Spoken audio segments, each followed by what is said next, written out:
Hello there. It's been a while since I make a new video, and I guess it's probably time because, episode 6 is finally out and it's finally here. Now, despite the maintenance delays, I suppose everybody is able to enjoy the episode release. There is the new class, the elusive Phantom, and there is also the glorious Atoll. I think I'm pronouncing it right. So episode 6 have a lot of new content, and of course many of the meat episode 6 contents are also available in episode 6 release as well, which is pretty surprising because JP players only got those content like just several months ago, and I guess they are really trying their best to catch up with the JP servers. So here's to hope that they can achieve that.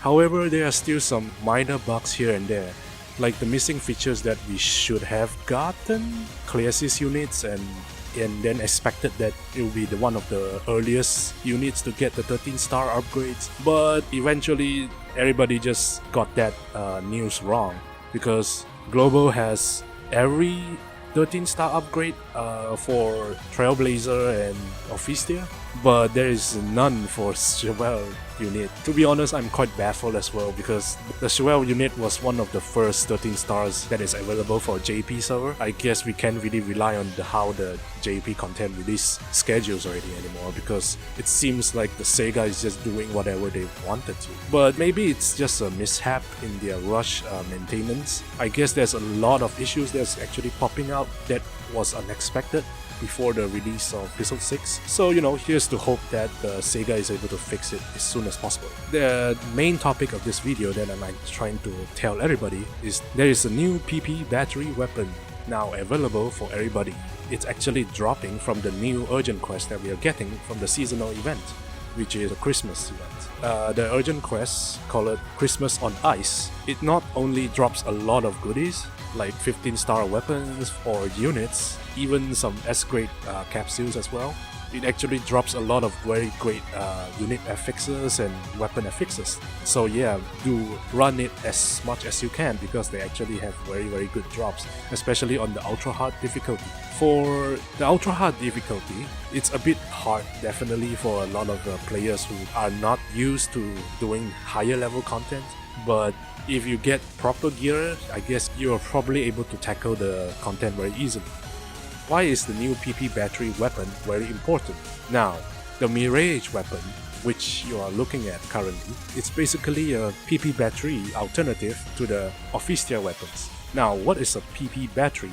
As explained by a certain YouTuber, Azilira, PP battery is a weapon that you switch to, and it has certain affixes or certain abilities that allows you to regain your PP very quickly by just switching. So instead of hitting the enemy normally with your normal attacks, which usually if you're using a high-end weapon that has attack affixes or other affixes on it, usually you wouldn't add in S-grade augments, because you would prefer to prioritize the attacks on those weapons instead, because those are taking the S-grade augment slots.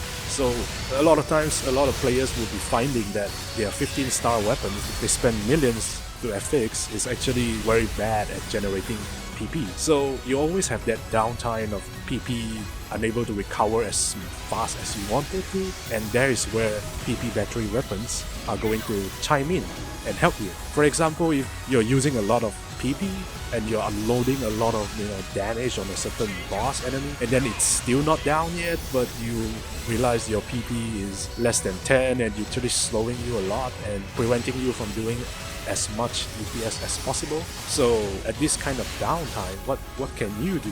You just switch to a level 3 potential Mirage weapon, and there you have it. The PP is restored. Well, of course, it's not instantly like how the Trailblazer potential works, but it still makes up for it by just several seconds. Yeah, as long as you are able to find a breather period or just a rest time just for your PP to recover, and then quickly switch back to your main weapon and quickly engage the enemy again. It's actually a very good strategy. Now, of course, certain weapons are much more easier for them to recover PP. For example, if you are using a rifle, I guess you definitely can just spam that normal attack and the PP will just recover very quickly, I guess. But in some cases where you're a melee class and your PAs doesn't really hit that much, or your normal attacks are not exactly very useful in a lot of situations, definitely require something like a PP battery weapon. I just realized that the Phantom Katana uses a lot of PP, and once I use up the Trailblazer potential, I usually have this very weird downtime of PP is really low, and I just cannot recover it at all, and it actually hinders my DPS potential. So what did I do? I just used a Mirage weapon that I've got, and I managed to recover a lot of PP. So how are these weapons fare in battle? Well, they are still decent because they are 14 star, but of course they are not meant to be used as normal weapons. However, if you don't have any 15 stars that is actually viable, or you haven't affixed your new 15 stars, I guess it's actually a very good alternative solution for you to use first, placeholder weapon until you find a better one. And for now, I guess the Mirage weapon is also not that expensive currently, especially when the Christmas on Ice urgent quest is available, so make sure you pick it up before the price rises again because of the demand. But you know what, price of the rifle is actually just 500k I guess on Ship2, so do what you want and just buy the good one and use it. I guess it's definitely going to help you. Why the Mirage weapon? Well, it's the alternative to official weapons, having a similar role of being a PP battery weapon. The potential is giving you like 250% recovery rate when sheathed. The weapon SAF phrase recovery can be added, but it just provides another 5%, so I don't really think you really need to affix this weapon at all, because its main use is just for you to recover PP. So usually I just leave it there, and I'll add in an S3 ability instead. For example, for my weapon, I'm using the Luminous Grace, so that it will have an extra 20% PP recovery rate when shifted. So in total I will get around 270% rate of recovery. So it's actually a much more decent, and it's actually pretty substantial if you look at the time differences between a PP battery and just your normal PP recovery speed. So yeah, utilize this and try to, adapt it in your gameplay, and you'll be happy all the time, because if everybody has PP, everybody will be happy. Get it? These risk expeditions are really the benchmarking challenge maps that you can check if your equipment could fare in such high difficulty content. I guess you can say this is like you had to put your skills to the test and your wits to do whatever it takes to defeat the enemies for grandeur loot and X cubes as well. There's also new affixes like Crack 1 and stuff that I'm not seeing at the moment, because this whole mode is still very new for us all. So if you are looking for a challenge outside of spamming Persona, these are the perfect map for you. Also look out for the ultra hard versions of old bosses that would be in those maps.